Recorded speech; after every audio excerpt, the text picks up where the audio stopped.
Hello प्यारे दोस्तों, तो आज के इस वीडियो में हम आपका क्लास 8th का ये जो मॉर्निंग शिफ्ट का आपका हिंदी का क्वेश्चन पेपर है मिड टर्म का, तो इसका सॉल्यूशन करेंगे। यानी कि इस क्वेश्चन पेपर का आंसर की करेंगे हम आज के इस वीडियो में।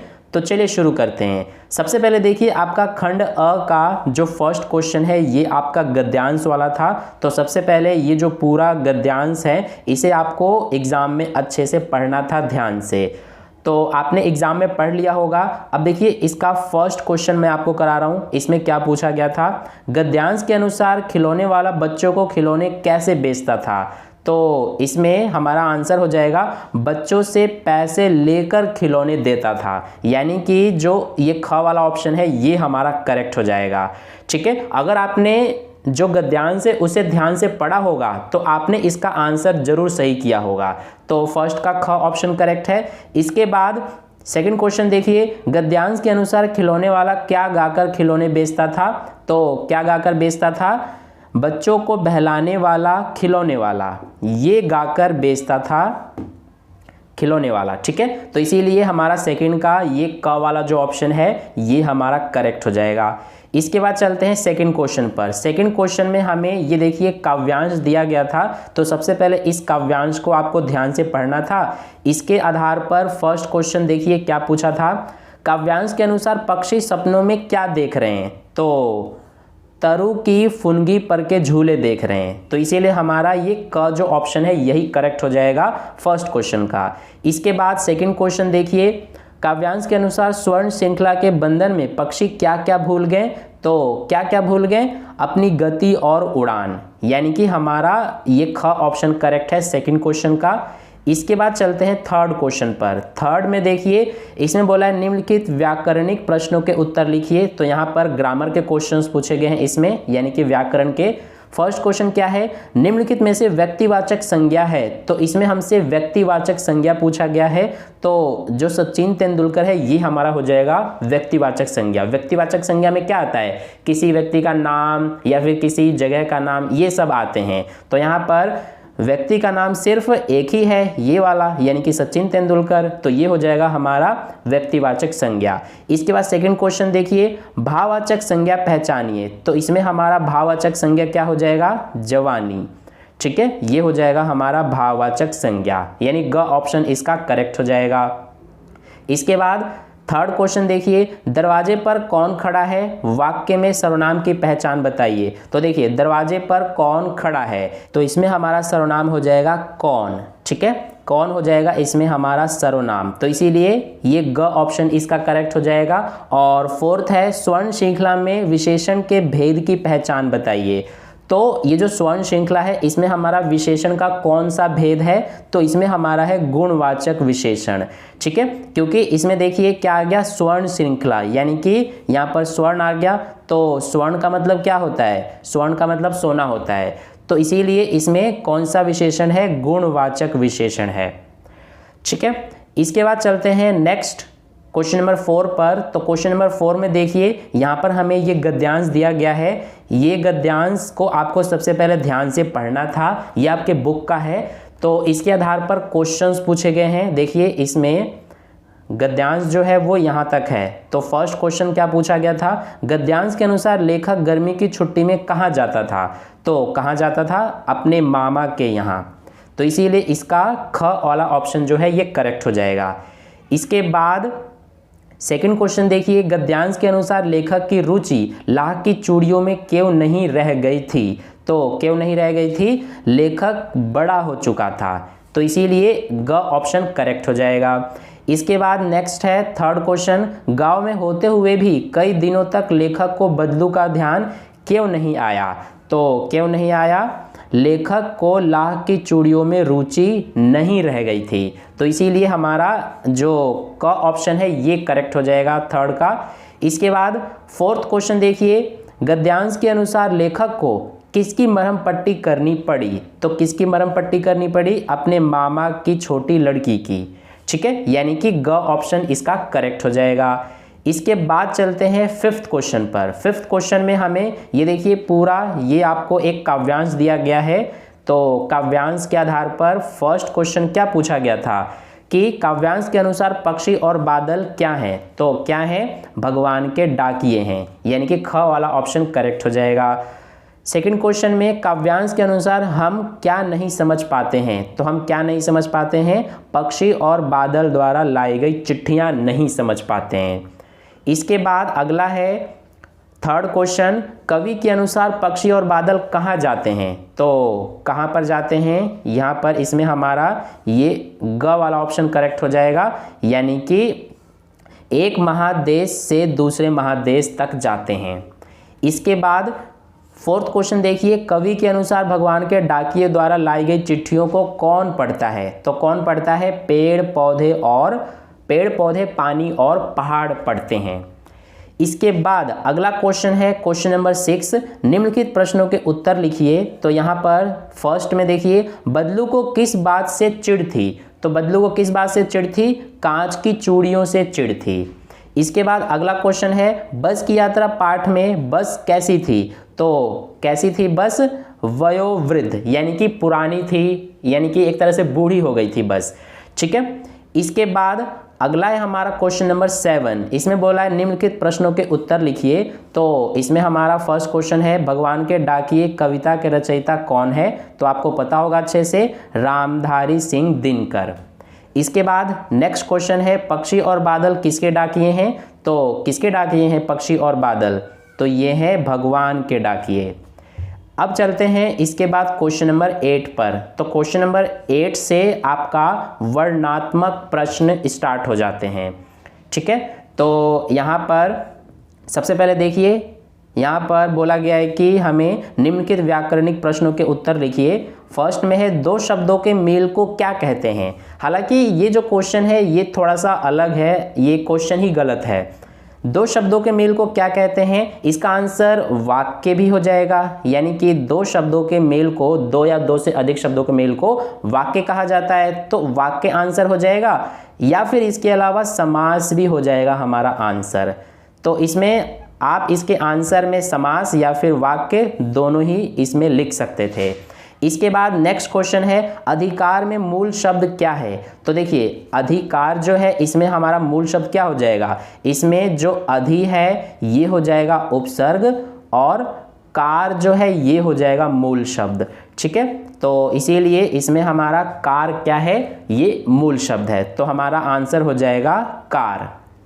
इसके बाद अगला क्वेश्चन क्या है इसमें कि जवान शब्द का भाववाचक संज्ञा लिखिए। तो जवान का क्या हो जाएगा, ऐसा ही क्वेश्चन एक MCQ अभी हमने देखा था उसमें भी था, तो जवान का हो जाएगा भाववाचक जवानी। इसके बाद अगला है, मीठे आम ले आओ, वाक्य में विशेषण छांटना है, तो इसमें ये मीठे हो जाएगा हमारा विशेषण, तो इसका आंसर हो जाएगा फोर्थ का मीठे। अब चलते हैं नेक्स्ट क्वेश्चन नंबर 9 पर। तो इसमें बोला है निम्नलिखित प्रश्नों के उत्तर लिखिए। फर्स्ट क्वेश्चन है, भगवान के डाकिये कविता के अनुसार दूसरे देश में पानी बनकर कौन गिरता है। तो ये आपका क्योंकि वर्णनात्मक क्वेश्चन है तो इसका आंसर आपको पूरा वाक्य बनाकर लिखना है। तो इसका आंसर आपका हो जाएगा, आप इस तरह से लिखेंगे कि भगवान के डाकिये कविता के अनुसार दूसरे देश में पानी बनकर भाप गिरता है, यानी कि इसका आंसर हमारा हो जाएगा भाप। लेकिन सिर्फ आपको भाप नहीं लिखना बल्कि पूरा वाक्य बनाकर लिखना है कि भगवान के डाकिये कविता के अनुसार दूसरे देश में पानी भाप बनकर गिरता है, ठीक है। इसके बाद सेकंड क्वेश्चन है, भगवान के डाकिये कविता के अनुसार एक देश की धरती दूसरे देश को क्या भेजती है। तो इसका आंसर हो जाएगा सुगंध, यानी कि इस तरह से आपको सुगंध लिखना है। लेकिन इसमें भी सिर्फ इतना नहीं लिखना, आपको पूरा वाक्य में लिखना है कि भगवान के डाकिये कविता के अनुसार एक देश की धरती दूसरे देश को सुगंध भेजती है। इसके बाद थर्ड है, भगवान के डाकिये कविता में वर्णित पेड़ पौधे पानी और पहाड़ किसके अंग है। तो इसका आंसर हो जाएगा आपका प्रकृति, ठीक है। तो प्रकृति हो जाएगा इसका आंसर, यानी कि आपको इस तरह से लिखना है, भगवान के डाकिये कविता में वर्णित पेड़ पौधे पानी और पहाड़ प्रकृति के अंग हैं। अगला क्वेश्चन है फोर्थ, भगवान के डाकिये कविता के अनुसार हम क्या नहीं समझ पाते हैं। तो हम क्या नहीं समझ पाते हैं, पक्षी और बादलों द्वारा लाए गए चिट्ठियों को नहीं समझ पाते हैं। तो आप लिखेंगे भगवान के डाकिए कविता के अनुसार हम पक्षी और बादलों द्वारा लाए गए चिट्ठियों को नहीं समझ पाते हैं। जो मैंने बोला वही इसका आंसर हो जाएगा। इसके बाद चलते हैं क्वेश्चन नंबर 10 पर। तो इसमें बोला है निम्नलिखित प्रश्नों के उत्तर लिखिए। तो इसमें हमारा फर्स्ट क्वेश्चन है बदलू किस पर बैठकर चूड़ियाँ बनाता था। तो आपको पता होगा कि बदलू जो है जैसे खाट होता है ना, उसी में एक छोटा सा जो होता है खाट की तरह जिसको मचिया बोलते हैं। तो बदलू मचिया पर बैठकर ही चूड़ियाँ बनाता था। तो इसीलिए इसका आंसर हम लिखेंगे कि बदलू मचिया पर बैठकर चूड़ियाँ बनाता था। इसके बाद नेक्स्ट है बदलू किस प्रकार की चूड़ियाँ बेचता था। तो इसका आंसर हो जाएगा कि बदलू जो है वो लाख की चूड़ियाँ बेचता था। नहीं, यहाँ पर क्वेश्चन अलग है, बदलू किस प्रकार चूड़ियाँ बेचता था ये हमसे पूछा है। हमसे ये नहीं पूछा कि बदलू किस प्रकार की चूड़ियाँ बेचता था, ये नहीं पूछा है। हमसे पूछा है बदलू किस प्रकार चूड़ियाँ बेचता था, तो वो वस्तु विनिमय पद्धति द्वारा चूड़ियाँ बेचता था। ठीक है, यानी कि हम इस तरह से लिखेंगे कि वस्तु विनिमय पद्धति द्वारा। ठीक है, तो ये हो जाएगा हमारा आंसर इसका। आप पूरा वाक्य में लिखेंगे कि बदलू वस्तु विनिमय पद्धति द्वारा चूड़ियाँ बेचता था, यानी कि वो लोगों को चूड़ियाँ बनाकर देता था और बदले में लोग उसे दूसरे अलग अलग तरह की चीज़ें देते थे जैसे कि अनाज वगैरह। इसके बाद नेक्स्ट क्वेश्चन है सविनय अवज्ञा आंदोलन किसके नेतृत्व में हुआ था। तो इसका आंसर हो जाएगा महात्मा गांधी। और अगला क्वेश्चन है बस की यात्रा पाठ के लेखक कौन है। तो इसका आंसर हो जाएगा हरिशंकर परसाई। ठीक है, तो इस तरह से हमारा ये क्वेश्चन भी हो गया। अब चलते हैं नेक्स्ट क्वेश्चन नंबर 11 पर। इसमें बोला है निम्नलिखित गद्य आधारित प्रश्नों में से किन्हीं 4 प्रश्नों के उत्तर 30 से 40 शब्दों में लिखने के लिए बोला गया है। फर्स्ट है वस्तु विनिमय प्रणाली क्या है। तो ये आपको अच्छे से पता होगा कि वस्तु विनिमय प्रणाली क्या होता है। वस्तु विनिमय प्रणाली में एक वस्तु को देकर बदले में हम दूसरी वस्तु लेते हैं, इसी को वस्तु विनिमय प्रणाली कहा जाता है। तो जो मैंने आपको बोला है ना वही इसका आंसर हो जाएगा, यही आपको लिखना था अपने आंसर में। ठीक है, इसके बाद सेकंड क्वेश्चन है आपको छुट्टियों में किसके घर जाना सबसे अच्छा लगता है और क्यों। तो ये तो आपको खुद से सोचकर इसका आंसर लिखना था। ठीक है, ये आपका बहुत ही इजी क्वेश्चन था। ये आपको बहुत अच्छे से पता होगा कि आपको छुट्टियों में किसके घर जाना अच्छा लगता होगा। किसी किसी को अपने नानी के घर, अपने मामा के घर, किसी को अपने घर पर ही रहकर छुट्टियां बिताना अच्छा लगता होगा, किसी को अपने बुआ के घर। ठीक है, तो इस तरह से सबका अलग अलग होता है। तो आप अगर इसका आंसर लिखेंगे, जैसे कि आप मान लीजिए आपको मामा के घर जाना अच्छा लगता है, तो आप लिखेंगे हमें छुट्टियों में अपने मामा के घर जाना सबसे अच्छा लगता है क्योंकि मामा हमको घुमाने के लिए ले जाते हैं और मामा के साथ मैं खेलता हूं। इस तरह से आप लिख सकते हैं।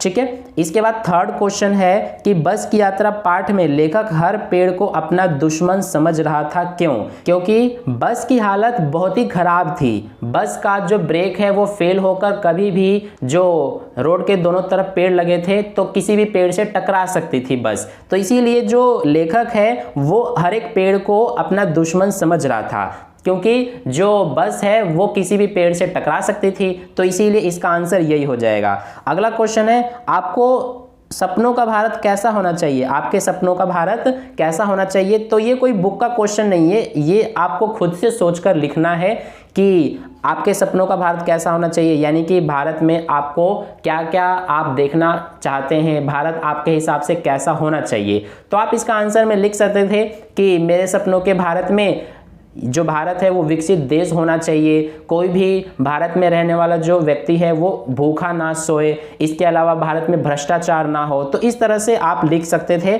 या फिर कुछ और भी लिख सकते थे जो मैंने बोला उसके अलावा। नेक्स्ट क्वेश्चन, क्वेश्चन नंबर 12, निम्नलिखित पद्य आधारित प्रश्नों में से किन्हीं 3 प्रश्नों के उत्तर देने हैं आपको 30 से 40 शब्दों में।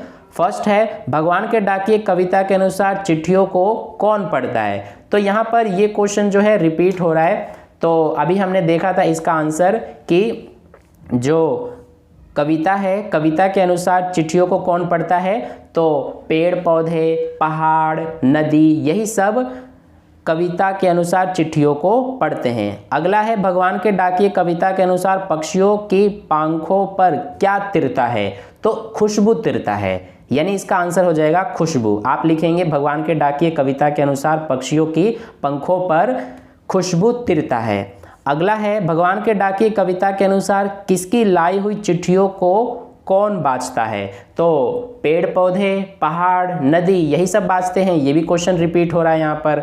इसके बाद अगला क्वेश्चन है हमारा कि भगवान के डाकिये कविता के अनुसार सुगंध कौन भेजता है, तो भगवान के डाकिये कविता के अनुसार सुगंध पक्षी भेजते हैं। तो ये हमारा आंसर हो जाएगा फोर्थ का। इसके बाद क्वेश्चन नंबर 13 में आपका यहाँ पर अनुच्छेद लिखना था इन तीनों में से किसी एक विषय पर, और क्वेश्चन नंबर 14 आपका इसमें पत्र लिखना था इन दोनों में से किसी एक पर। तो ये आपने कर लिया होगा। तो ये पूरा आपका यही क्वेश्चन पेपर था, सारा मैंने आपको बता दिया है क्वेश्चन के आंसर। तो वीडियो पसंद आया तो लाइक कर देना, अपने दोस्तों में भी शेयर कर देना, और चैनल को सब्सक्राइब नहीं किया है तो सब्सक्राइब करके बेल आइकन को प्रेस कर लेना, ताकि अगली वीडियो जैसे ही अपलोड की जाए तो सबसे पहले आपको पता चल जाए। तो मिलते हैं फिर नेक्स्ट वीडियो में, तब तक के लिए बाय बाय।